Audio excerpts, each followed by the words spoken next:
রাস্তাঘাটে বের হওয়ার সময় তিনটা আমল করে আপনি বের হয়ে যাবেন, ইনশাআল্লাহ ওই রাস্তাঘাটের বিপদ আপদ বালা মুসিবত থেকে আল্লাহ পাক আপনাকে হেফাজত করবে, রাস্তার অ্যাক্সিডেন্ট থেকে আল্লাহ পাক আপনাকে হেফাজত করবে। আপনি বের হওয়ার সময় আমলটা করবেন, আপনার সন্তানদেরকে বের করা দেওয়ার সময়ও আপনি এই আমলগুলো করাইয়া তারপরে বের করে দিবেন। কারণ আজকে আমাদের সমাজে আমাদের রাস্তাঘাটে দেখা যায় এতটাই অ্যাক্সিডেন্টটা বেড়ে গিয়েছে, রাস্তাঘাটে আপনি নিজে সচেতন হয়ে চললেও দেখা যাচ্ছে যে আপনি অ্যাক্সিডেন্ট হতে পারেন যে কোনো মুহূর্তে, অন্য গাড়ি বা অন্য কেউ আপনাকে অ্যাক্সিডেন্ট করে দিতে পারে। এই জন্য নবীজির শিখানো এই দোয়াগুলো, এই নিয়মগুলো পাঠ করে যদি আমি রাস্তাঘাটে চলতে পারি তাহলে আল্লাহ পাক অবশ্যই আমাকে হেফাজত করবে। যদি কোনোভাবেই অ্যাক্সিডেন্ট হয়েও যায় আল্লাহ পাক অবশ্যই এই অ্যাক্সিডেন্টটা আমার শহীদি মরণের কারণ করতে পারে।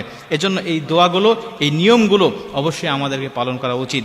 প্রথম কথা হলো, যদি আপনি দূরবর্তী কোনো সফরে রওনা হন, যেটা আপনি সফরের জন্য রওনা হয়েছেন, কসরের অন্তর্ভুক্ত আপনি হয়ে গিয়েছেন, এমন যদি সফর হয়ে থাকে 15 দিনের জন্য আপনি 48 মাইলের অধিক আপনি অতিক্রম করবেন, এমন যদি সফর হয়ে থাকে, প্রথম আমল হলো আপনি বের হয়ে যাওয়ার সময় 2 রাকাত নামাজ আদায় করে, নফল নামাজ আদায় করে বের হয়ে যাবেন। নবীজি বলছে এই 2 রাকাত নামাজ আদায় করে যদি কোনো মানুষ সফরে বের হয়ে যায়, আল্লাহ রাব্বুল আলামিন এই নামাজের বদলতে ওই ব্যক্তির জিম্মা নিয়ে নেন, ওই ব্যক্তির জিম্মাদারি নিয়ে নেন, রাস্তাঘাটের বিপদ আপদ বালা মুসিবত থেকে আল্লাহ পাক তাকে সম্পূর্ণ হেফাজত করে।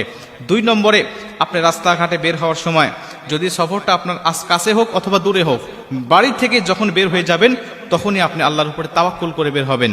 বিসমিল্লাহি তাওয়াক্কালতু আলাল্লাহ লা হাওলা ওয়ালা কুওয়াতা ইল্লা বিল্লাহিল আলিয়্যিল আযীম। এই দোয়াটা আমরা সকলেই জানি, ছোট্ট একটি একদম কমন একটি দোয়া। বিসমিল্লাহি তাওয়াক্কালতু আলাল্লাহ লা হাওলা ওয়ালা কুওয়াতা ইল্লা বিল্লাহ। আমি আল্লাহর নামে বের হচ্ছি, আল্লাহর নামে তাওয়াক্কুল করে আমি আল্লাহর উপরে সুফর্দ করে আমি বের হয়ে যাচ্ছি। আপনি পড়তে পারেন, আপনি পড়লেন, আপনার সন্তান পড়তে পারে না, ছোট মানুষ, আপনি তাকে পড়ায়া দিলেন, আপনি তাকে পাঠ করায়া দিলেন, সন্তানকে স্কুলে বের করে দিচ্ছেন, বাজারঘাটে বের করে দিচ্ছেন, আপনি তার